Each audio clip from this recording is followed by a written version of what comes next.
Kingdom Team, all call time questions, answers, we got them for you. You can always submit your questions over at kingdomreportlive.com, or you can put them down below wherever you are watching this video and let us know what you have on your mind. This week, first question comes to us from Kiana Kilpatrick. Kiana asks, with the success of Knott's Berry Farm's Taste of Knott's food and beer event, do you think we could see the Disneyland Resort doing something similar? I love this question.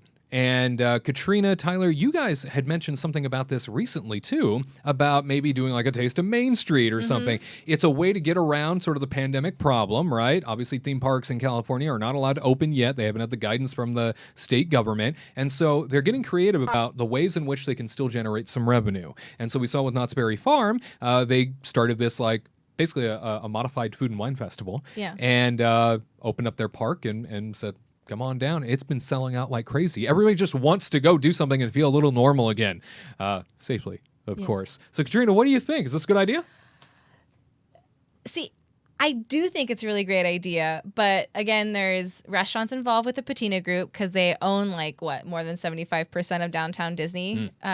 So they would get real mad if they tried doing anything on the Esplanade area. And then if Disney decided to open, let's say like Disney California Adventure, it's bigger, it's wider, they tried to put booths out and had a little taste of, DCA or something, it would work, but then the unions involved would probably not be gung-ho about it.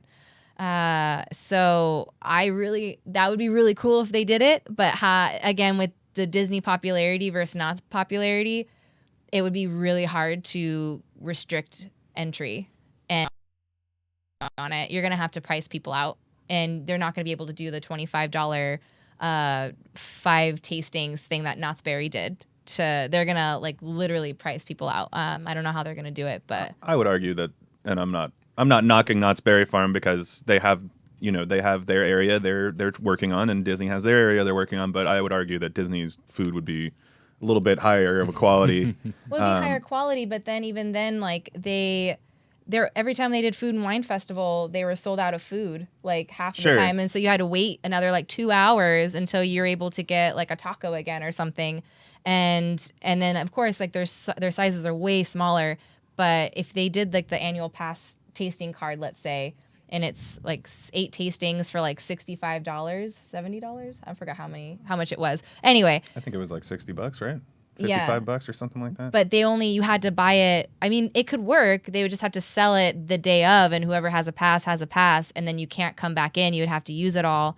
And then if you want to buy more, you can't buy another food pass. You have to buy them individually. And that's how they were able to make the money. That's how Knott's was able to make the money. They didn't sell any food passes the same day. Again, if you wanted to buy another 5, you had to buy it individually at that point. So then you're spending another $7 to $10 a dish. I mean, it could work. It's just you have to agree with the unions, and then kind of approach the businesses too and say, hey, we're going to do this, and see what they say, because it would be really unfair with how people are struggling right now at Splitsville, at Tortilla Joe's, and all these restaurants, and then they're going to try to open up the other half, and then they're going to lose some of the business probably. So I mean, you could take the flip side of that argument too and say potentially this can bring a whole lot more business to the area that's really struggling right now. I mean, not just downtown Disney. That whole resort area is just underwater at the moment. And so potentially this could bring a whole lot more interest to the area to begin with. Not saying that, if they're going to come eat at Disneyland, they're not going to, stop by Splitsville or, not going to stop by any of the restaurants that they might otherwise want to dine at in downtown Disney.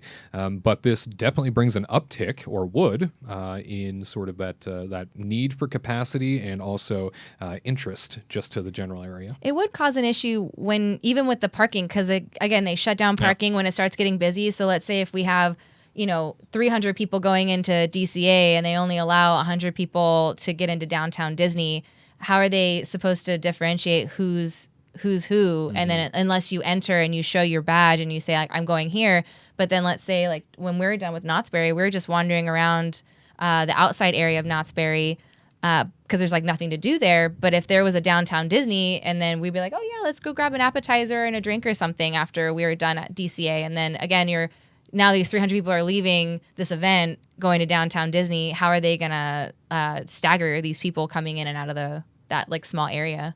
I will say that from just a strategic perspective, from a logistics mind, there is a potentially a way Disneyland could do this. With your Simba lot on one end of the resort, back behind the hotels, you have the Pumbaa lot that is across the street from the front entrance of Disneyland on Harbor. It's just behind the hotels there, and that lot is huge in size, can accommodate a lot more people than the Simba lot can, especially since they've now paved over and opened it up. And so with that in mind, there's a real possibility that they could control access into the front and maybe not let people go beyond the Esplanade area into downtown Disney, or, and draw that line, or just have, your downtown Disney folks go to the backside at Simba, and maybe only special ticketed event folks come in through the front harbor side. So there's a way, I think, that it could potentially be done. Garrett, what do you think when it comes to Disneyland and bringing these food and wine events back? They did just get rid of, over at California Adventure, they got rid of the shacks that they had sitting for months because the Food and Wine Festival for California Adventure ended up being something that they pulled the plug on because they had to shut down. So they held onto those shacks for a while, and we saw recently in some overhead footage that those shacks disappeared. So it looks like they didn't want to keep paying lease on them, and they got rid of them. But you think it's worth trying to bring them back in some way? I think that there is a way of utilizing it. The hardest thing with the Disneyland Resort is space. I don't know Knott's Berry Farm well enough to give an accurate explanation of how they do things, but the hardest thing with the Disneyland Resort is accommodating space for these booths. But I think an event like this could work. And one of the concerns that Tyler and Katrina had spoke about were the Patina Group and how they own all the restaurants down there. What you could easily do is allow them to open up booths themselves, and you just put a sticker on there and say downtown Disney's I don't know, like House of Blues like booth or whatever, and they get the profits from that. And that way you're including them and not being like, hey, this is only for Disney owned. Like, you include everyone, so that way you can share the wealth, everyone benefits from it. It's just trying to allocate space well enough, because hey, there's food for everyone. Everyone deserves to have that delicious food, that overpriced delicious food.